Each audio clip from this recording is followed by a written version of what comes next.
Assalamualaikum warahmatullahi wabarakatuh. Perkenalkan, nama saya Nova Putri Eli dengan NIM 22016044.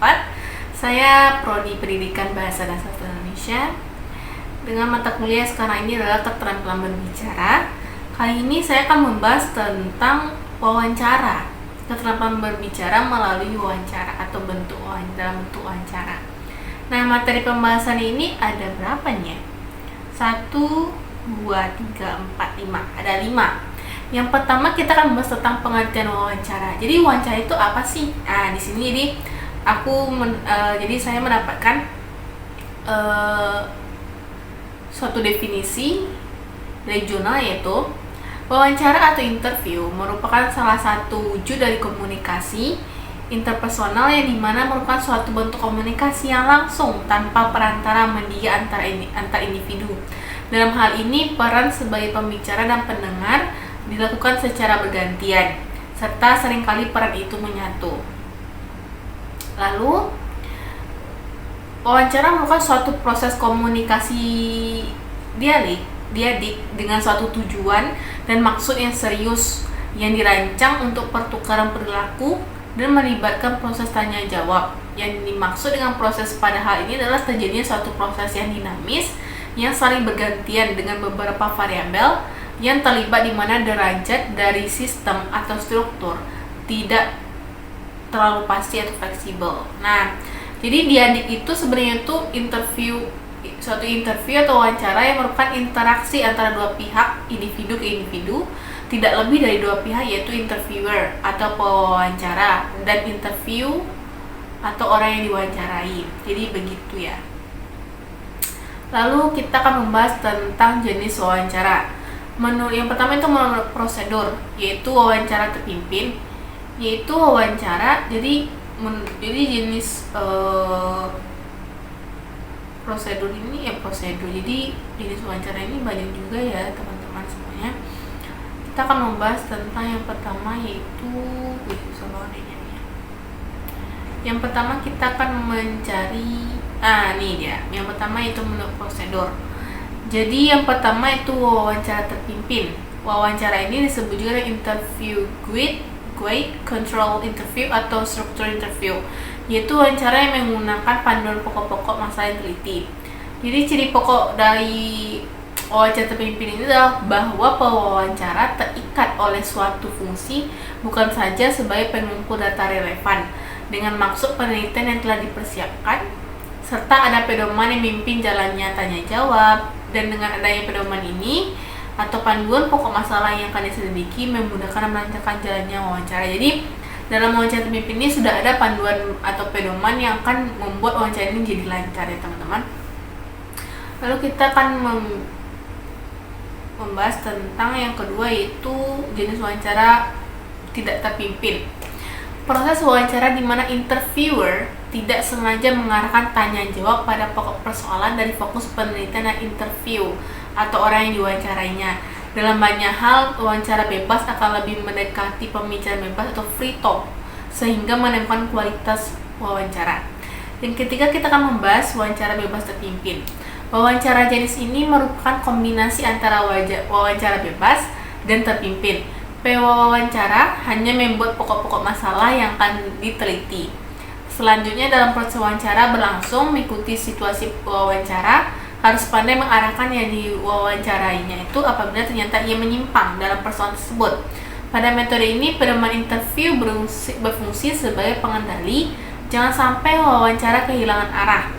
Yang kedua itu ada menurut sasaran penjawab gitu kan, ada juga jenisnya. Yang pertama itu wawancara perseorangan, yaitu jenis wawancara ini terjadi apabila proses tanya jawab tatap muka itu berlangsung secara langsung antara pewawancara dengan yang diwawancarainya. Nah, lalu yang kedua itu wawancara kelompok. Jenis wawancara ini terjadi apabila proses interview berlangsung sekaligus dua orang pewawancara atau lebih menghadapi dua orang atau lebih yang diwawancarainya. Jadi wawancara ini berfungsi sebagai alat pengumpulan data yang sekaligus difungsikan sebagai cross check. Jadi yang ketiga itu ada research interview. Itu apa sih? Jadi bingung juga ya. Jadi jenis wawancara ini dirancang untuk mendapatkan suatu data yang sudah yang fakta. Bentuk dari wawancara ini terstruktur dan terfokus. Jadi yang ditentukan berdasarkan tujuan riset daripada kebutuhan individu. Oh, jadi gitu ya. Jadi yang keempat itu ada pula nih diagnostic interview. Jadi jenis wawancara ini lebih relevan di dunia medis. Biasanya digunakan pada pasien atau klien psikiatri yang berfokus pada simptom-simptom pada klien untuk mendeskripsikan berbagai macam wawancara sebagai tingkat keparahan, durasi, waktu, sejarah masalah, dan sebagainya. Oh, ini jadi diagnostic interview ini lebih ke kayak kita itu mewawancari seorang pasien kita itu. Yang kelima yaitu clinical interview. Jadi clinical interview ini ada 3 terbagi. Yang pertama itu consultation interview, yaitu bersifat konsultasi. Yang kedua screening interview, yaitu pengambilan keputusan terhadap sejumlah orang dalam waktu singkat. Lalu pre-testing interview untuk membina rapport dengan klien sebelum tes berlangsung. Yang terakhir itu yaitu ada intake interview. Jadi wawancara ini dirancang untuk mengenalkan klien dengan kondisi klinis, menilai apakah proses tersebut memenuhi kebutuhan klien atau tidak. Jadi gitu ya. Lalu kita akan membicarakan yaitu jenis pertanyaan. Ya, jadi jenis pertanyaan wawancara. Yang pertama yaitu ada pertanyaan terbuka. Suatu pertanyaan yang menginginkan jawabannya luas seringkali hanya menentukan sebuah topik dan memungkinkan kebebasan responden yang cukup besar dalam menentukan jumlah dan jenis informasi yang ditawarkannya. Misalnya nih, apa yang Anda ketahui tentang produk kami? Lalu bagaimana perasaan Anda tentang cloning binatang? Itu misalnya. Lalu yaitu pertanyaan cukup terbuka mengandung beberapa pembatasan tetapi memberikan responden peluang yang cukup besar untuk memberikan informasi yang luas. Lalu ada pertanyaan terbuka memiliki keuntungan juga nih, yaitu mengundang responden untuk melakukan pembicaraan dan untuk menentukan sifat dan jumlah of informasi untuk diberikan jawaban yang panjang mengungkapkan apa yang menurut responden penting dan mendorong mereka untuk menjadi sukarelawan informasi penting misalnya gitu kan. Lalu pertanyaan terbuka memiliki juga kekurangan nih, yaitu sebagian besar waktu wawancara karena responden menentukan panjang dan sifat setiap jawaban. Di satu sisi responden dapat memberikan informasi penting atau tidak relevan, dan di sisi lain mungkin menahan informasi penting mereka karena merasa tidak relevan atau terlalu jelas. Jadi merasa terlalu terbuka kali, jadi sehingga dia itu ragu untuk memberikan informasi yang menurut dia itu rahasia mungkin kali ya. Lalu yang kedua itu pertanyaan tertutup. Nah, pertanyaan tertutup ini yaitu pertanyaan yang sempit dalam fokus dan membatasi kebebasan orang yang diwawancarai untuk menentukan jumlah dan jenis informasi yang ditawarkan. Lalu yang ketiga kita akan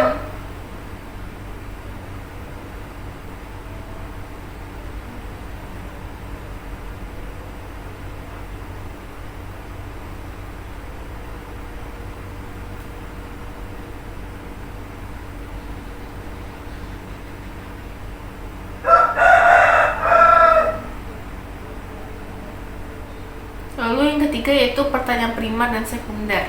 Apa sih pertanyaan primer dan sekunder? Kayak pokok pangan aja gitu.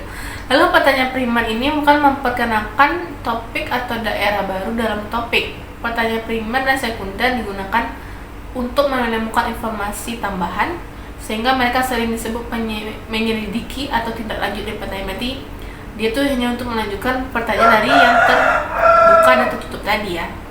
Jadi kalau pertanyaan sekunder ini sangat penting ketika seorang responden tidak menanggapi pertanyaan tersebut atau jawaban yang tampaknya tidak lengkap, dangkal, tidak jelas, dan tidak akurat. Lalu yang keempat yaitu pertanyaan netral dan pertanyaan terkemuka nih, ada nih ya. Jadi pertanyaan netral memungkinkan responden untuk memutuskan jawaban tanpa arah yang jelas atau tekanan dari kuesioner. Lalu pertanyaan terkemuka yaitu menyarankan secara implisit atau eksplisit jawaban yang diharapkan atau yang diinginkannya.